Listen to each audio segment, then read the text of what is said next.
Hi boys and girls, welcome back to our read aloud. We have been reading Wonder. I'd say we're about halfway through, so we'll keep going until we get finished. Don't worry, I know it's summertime. As you can see in the background, I'm at school. I'm just cleaning the room up a little bit to get ready for the summer. Last time we did our read aloud, we started reading from Summer's point of view. If you remember, Summer is Augie's friend from school. So we're gonna start off, and our chapter is called Warning, This Kid is Rated R. I had warned Mom about August's face. I had described what he looked like. I did this because I know she's not always so good at faking her feelings, and August was coming over for the first time today. I even sent her a text at work to remind her about it, but I could tell from her expression on her face when she came home after work that I hadn't prepared her enough. She was shocked when she came through the door and saw his face for the first time. "Hi, Mom, this is Augie. Can he stay for dinner?" I asked. It took a second for my question to even register. "Hi, Augie," she said. Of course, sweetheart, if it's okay with Augie's mother." While Augie called his mother on his cell phone, I whispered to Mom, "Stop making that weirded out face." She had that look like she's watching the news and some horrific event had happened. She nodded quickly like she hadn't realized she was making a face and was really nice and normal to Augie afterward. After a while, Augie and I got tired of working on our projects and went to hang out in the living room. Augie was looking at the pictures on the mantle and he saw a picture of me and Daddy. "Is that your dad?" he asked. "Yeah. I didn't know you were, what's the word? Biracial?" "Yeah, that's the word." "Yeah." He looked at the picture again. "Are your parents divorced? I've never seen him at drop-off or anything." "Oh no," I said. "He was a platoon sergeant. He died a few years ago." "Whoa, I didn't know that." "Yeah," I nodded, handing him a picture of my dad in his uniform. "Wow, look at all those medals." "Yeah, he was pretty awesome." "Wow, Summer, I'm sorry." "Yeah, it sucks. I really miss him a lot." "Yeah, wow," he nodded, handing me back the picture. "Have you ever known anyone who died?" I asked. "Just my grandmother, and I don't really even remember her." "That's too bad." Augie nodded. "You ever wonder what happens to people when they die?" I asked. He shrugged. "Not really. I mean, I guess they go to heaven. That's where my grands went." "I think about it a lot," I said. "I think when people die, their souls go to heaven, but just for a little while. Like that's where they see their old friends and stuff and kind of catch up on old times.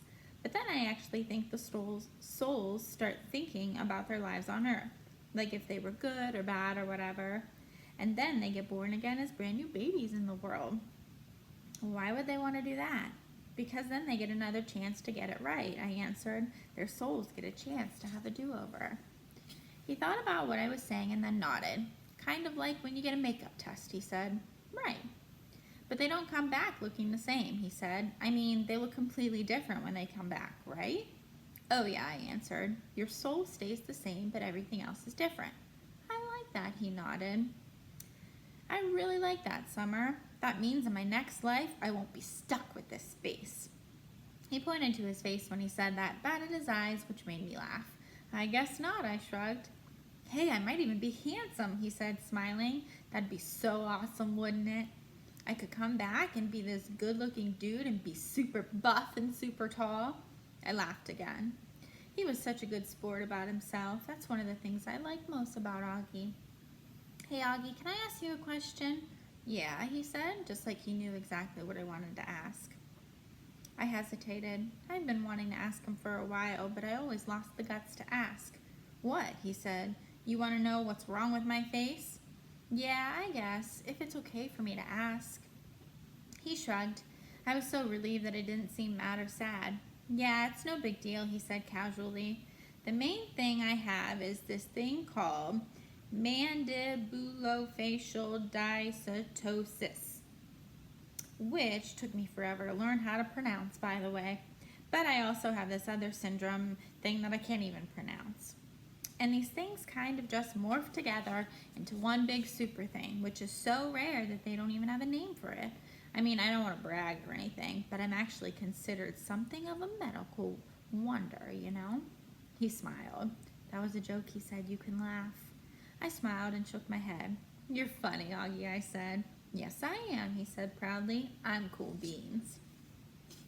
The Egyptian tomb. Over the next month, August and I hung out a lot after school, either at his house or at my house.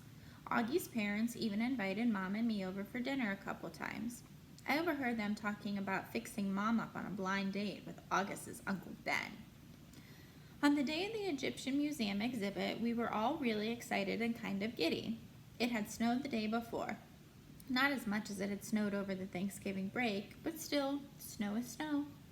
The gym was turned into a giant museum, with everyone's Egyptian artifact displayed on a table with a little caption card explaining what the thing was. Most of the artifacts were really great, but I have to say I think mine and August's were the best. My sculpture of Anubis looked pretty real, and I had even used real gold paint on it. And August had made his step pyramid out of sugar cubes. It was 2 feet high and 2 feet long, and he had spray painted the cubes with this kind of fake sand paint or something. It looked so awesome. We all dressed up in Egyptian costumes. Some of the kids were Indiana Jones type archaeologists. Some of them dressed up like pharaohs. August and I dressed up like mummies. Our faces were covered except for 2 little holes for the eyes and 1 little hole for the mouth. When the parents showed up, they all lined up in the hallway in front of the gym.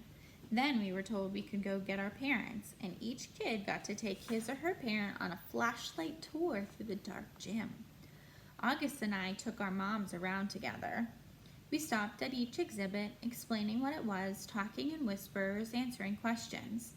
Since it was dark, we used our flashlights to illuminate the artifacts while we were talking.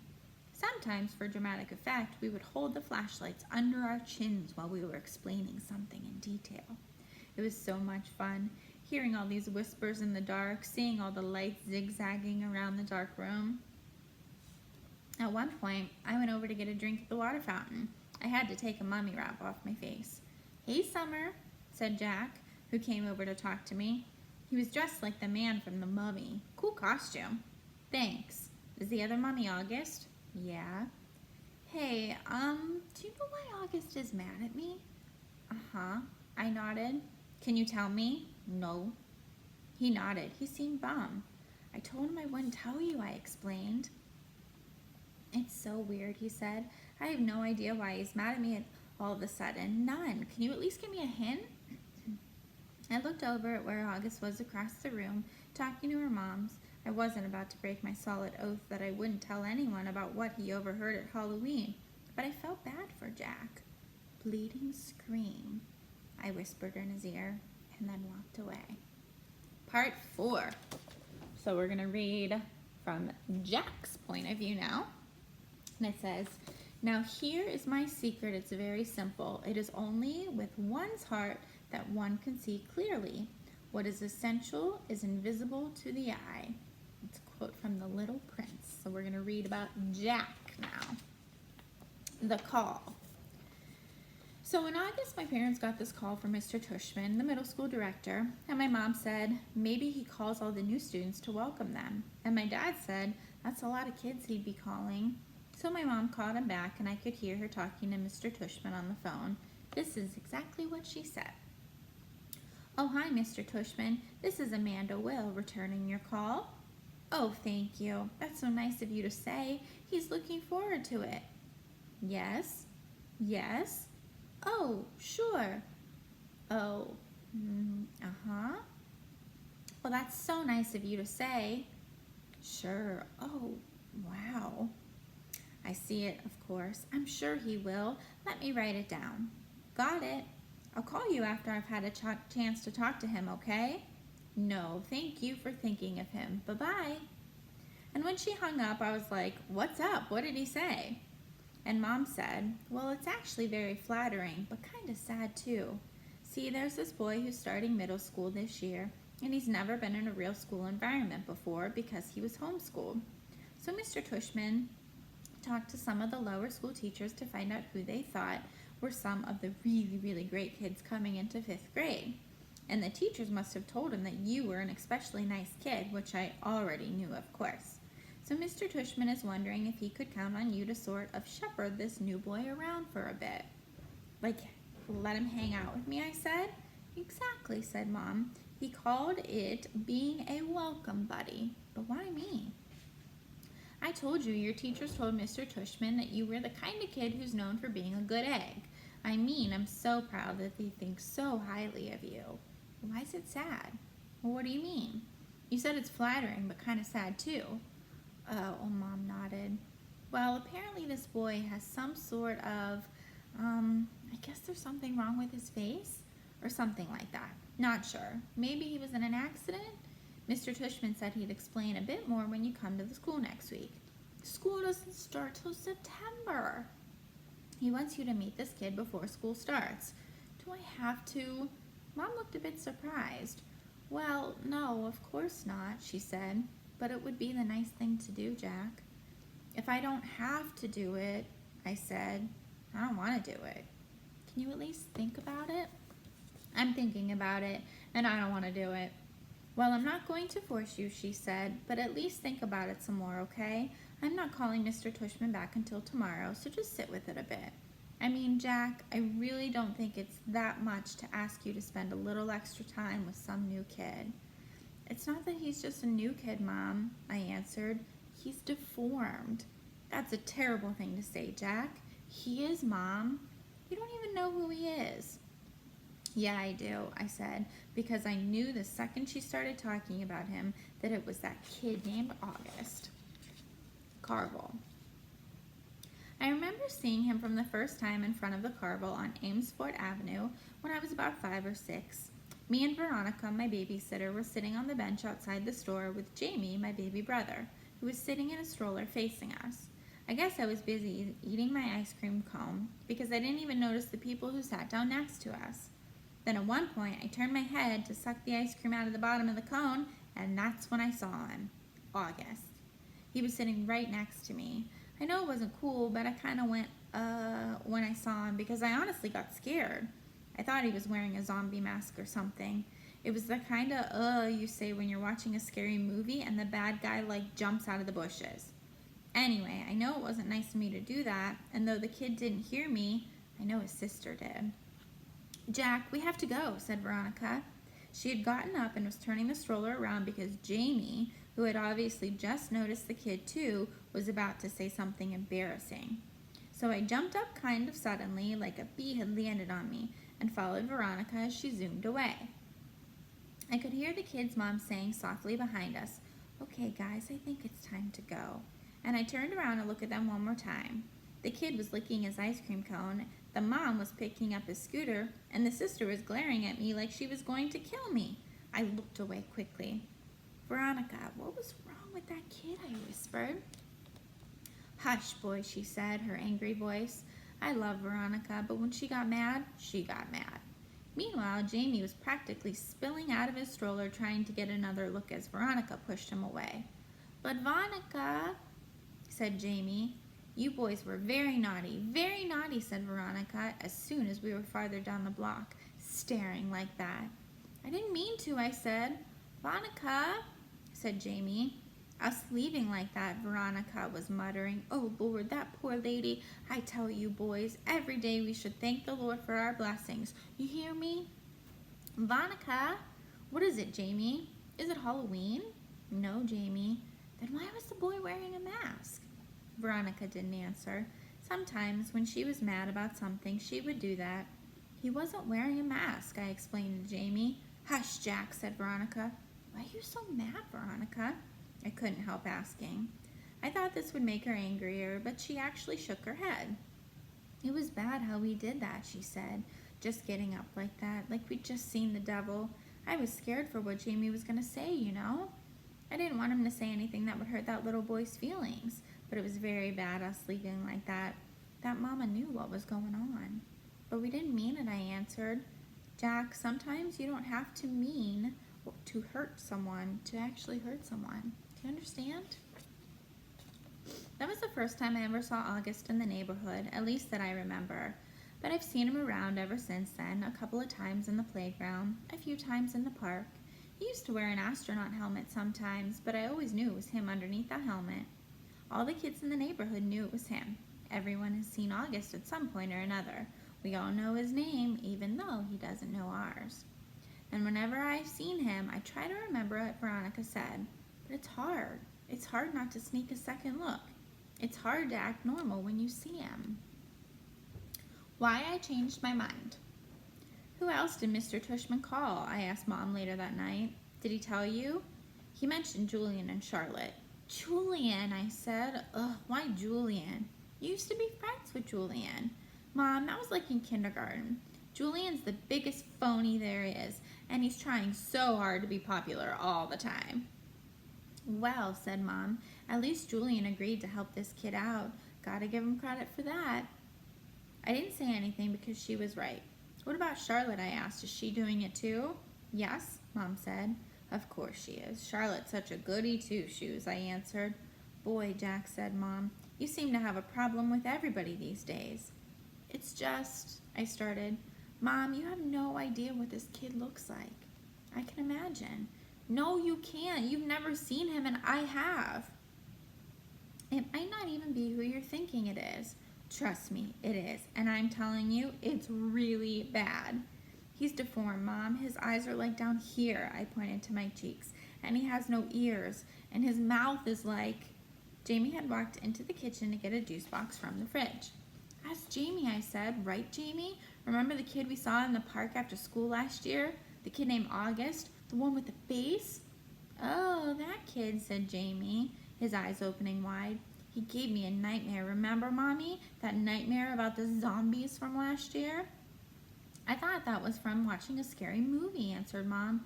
No, said Jamie. It was from seeing that kid. When I saw him, I was like, ah, and I ran away. Wait a minute, said Mom, getting serious. Did you do that in front of him? I couldn't help it, said Jamie, kind of whining. Of course you could help it, Mom scolded. Guys, I have to tell you, I'm really disappointed by what I'm hearing here. And she looked like she sounded. I mean, honestly, he's just a little boy like you. Can you imagine how he felt to see you running away from him, Jamie, screaming? It wasn't a scream, argued Jamie. It was like a, ah! He put his hands on his cheeks and started running around the kitchen. Come on, Jamie, said Mom angrily. I honestly thought both my boys were more sympathetic than that. What's sympathetic? Said Jamie, who was only going into the second grade. You know exactly what I mean by sympathetic, Jamie, said Mom. It's just he's so ugly, Mommy, said Jamie. Hey, Mom yelled. I don't like that word. Jamie, just get your juice box. I want to talk to Jack alone for a second.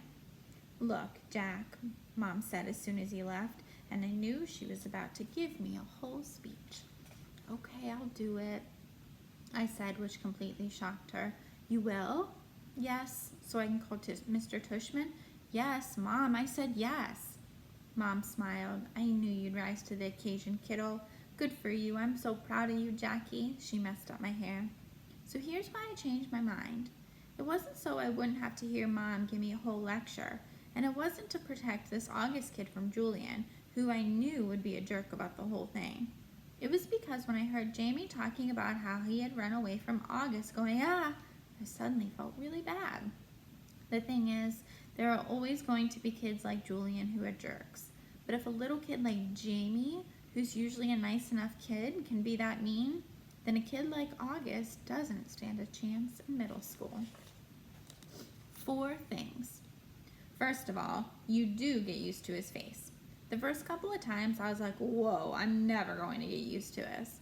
And then after about a week, I was like, it's not so bad. Second of all, he's actually a really cool dude. I mean, he's pretty funny. Like the teacher will say something and August will whisper something funny to me that no one else hears, and he totally cracks me up. He's just so overall a nice kid. Like he's easy to hang out with and talk to and stuff. Third of all, he's really smart. I thought he'd been behind everyone because he hasn't gone to school before, but in most things, he's way ahead of me. I mean, maybe not as smart as Charlotte or Zamina, but he's up there. And unlike Charlotte or Zamina, he lets me cheat off of him if I really need to, though I'm only needed a couple of times. He also let me copy his homework once, though we both got in trouble for it after class.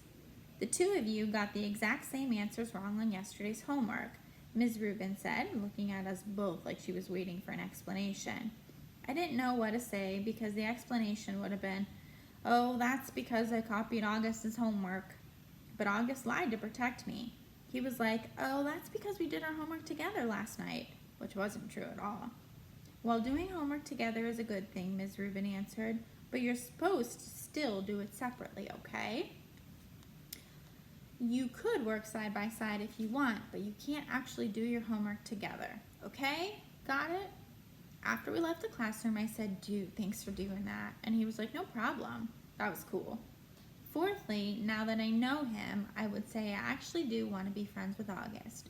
At first, I admit I was only friendly to him because Mr. Tushman asked me to be especially nice and all that. But now I would choose to hang out with him. He laughs at all my jokes, and I kind of feel like I can tell August anything. Like he's a good friend. Like if all the guys in 5th grade were lined up against the wall and I got to choose anyone I wanted to hang out with, I would choose August. All right, we're going to stop there for the day. Next time we're going to start with a chapter called Ex-Friends, and it'll still be from Jack's point of view. I hope you're still enjoying the story. Go out and get some air and have some fun in the sun, and I will see you back here soon. Bye, friends.